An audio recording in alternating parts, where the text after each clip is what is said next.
Thanks for coming at such short notice. Yeah, it's no problem, but what did you bring me all the way out here for? Yeah, just look right there.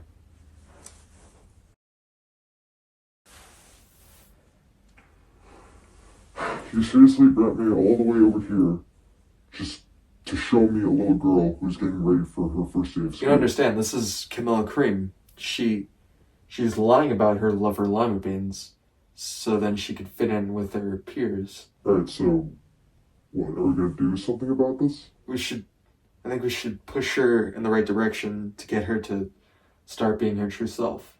Alright, for wasting my time, I am going to psychologically torture this little girl to get her to hopefully stop the cap. Oh, you don't really need to do that. Too late. Oh god.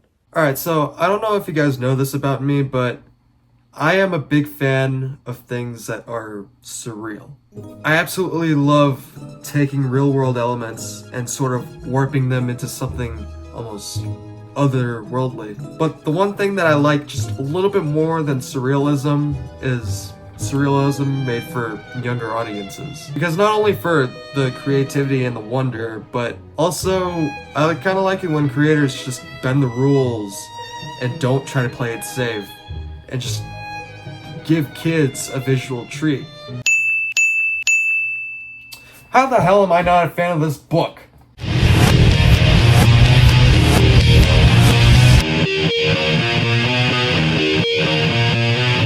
Hello and welcome to The Zero Show, the show where we talk about anything. And as you can tell from the intro that you just saw, it's a Halloween special. And you also get to witness me face my trauma with, of course, being Bad Case of Stripes. A Bad Case of Stripes is a children's book that was written and illustrated by David Shannon and was published in 1998. Through the negative responses from the audience, there were many reviews that complimented the book for its creative, imaginative, surreal, and almost haunting illustrations and way of telling its message. While the lesser reviews state how disturbing these illustrations can actually be, to the point of scaring a good portion of children who dare to read it. One of those children being this loser right here. Yes, I'm guilty for being one of those kids who was absolutely terrified of A Bad Case of Stripes. I remember reading this book at around, 7 years old, in the first grade, in 2014, at a public library. So that means I have been scared of this book for nearly 10 years. Well, I'm hoping to change all that today, so this is my video of A Bad Case of Stripes. The story follows a girl named Camila, who's just starts off as a normal girl, getting ready for her first day of school. And determined to fit in the crowd and please everyone at her school, she lies about her love for lima beans since, well, everyone else just seems to hate them. Not even her parents know about this love for lima beans for some reason. I don't even know. But in the middle of getting ready, rainbow stripes appear all over Camila's body. Some could say that she has been plagued with a bad case of stripes. But despite having rainbow stripes all over her body, the doctor states that there technically isn't anything wrong with Camila and sends her off to school the next day. But really, it's all just going to be downhill from here, specifically for Camila. Because of Camila's determination to blend into the crowd, her entire body is now just, blending into the crowd. For example, when they stand up to do the Pledge of Allegiance, Camila's stripes turn into the American flag. And let's say if a kid mentions purple polka dots, boom. Purple polka dots all over Camila's head.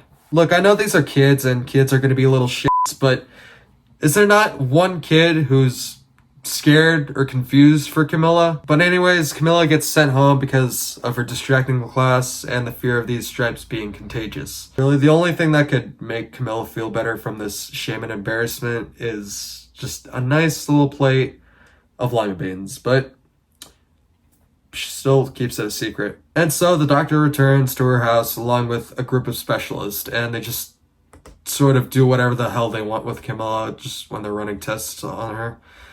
Really, it's not that fun to read, let alone look at. So the specialist prescribes her some medicine that she takes before bed, and then the next morning, Jesus Christ! Yeah, this picture of Camila turning into a pill, and basically anything after is the prime reason why this book gave me trauma and also why I struggled to pick up this book again for this video. This illustration right here is the turning point from this book being a silly children's book to a horror story. So returns the doctor, but this time with the experts. But every time they theorize on what this disease could be, her body, of course, sprouts out whatever the experts mention, told through this absolute delight of an illustration. The news soon catches wind of Camila and her changing body and comes over to her house, where then it just keeps getting worse and worse for Camila. The final nail in the coffin and trying to get Camila back to normal is with the therapist, who comes to her house and tells her to become one with the room. So wait, there wasn't like a heads up or like a warning on what the therapist is dealing with here? Isn't the whole problem that we're trying to stop is to get Camila to stop blending in with the room? Yeah, let's tell Camila to just keep doing what she's been doing for the past God knows how many days to stop her from doing it. Like, this is like telling a smoker to stop smoking cigarettes by giving him a pack of cigarettes. Like, what are you trying to accomplish by telling her to blend in with the room? So yeah, as a result of being told to become one with the room, her body literally melts and becomes one with the room. At this point, all her parents can do now is just look upon this occurrence with terror. And the therapist just runs away scared, like, yeah, good going, you freaking idiot. But then an old woman comes to her house saying that she might have the cure for Camila's strange disease, lima beans, which Camila still refuses to eat. That is until the old lady turns to walk out the door. But then she admits defeat and states that she loves lima beans, and that she would love for the old lady to throw the lima beans in her bed mouth. Alright, a little bit off topic, but it's crazy how this random old woman knows about Camila more than her actual parents. But whatever, Camila is back to her normal self now and is now comfortable with expressing her love for lima beans no matter what people think. And yeah, that's how A Bad Case of Stripes ends.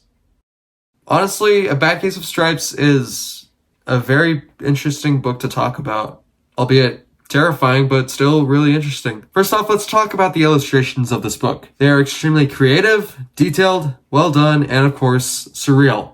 My problem with the illustrations is that they're creative, detailed, well done, and of course, surreal. Maybe a little bit too much in those departments. I mean, don't get me wrong, I love the illustrations of this book. It's just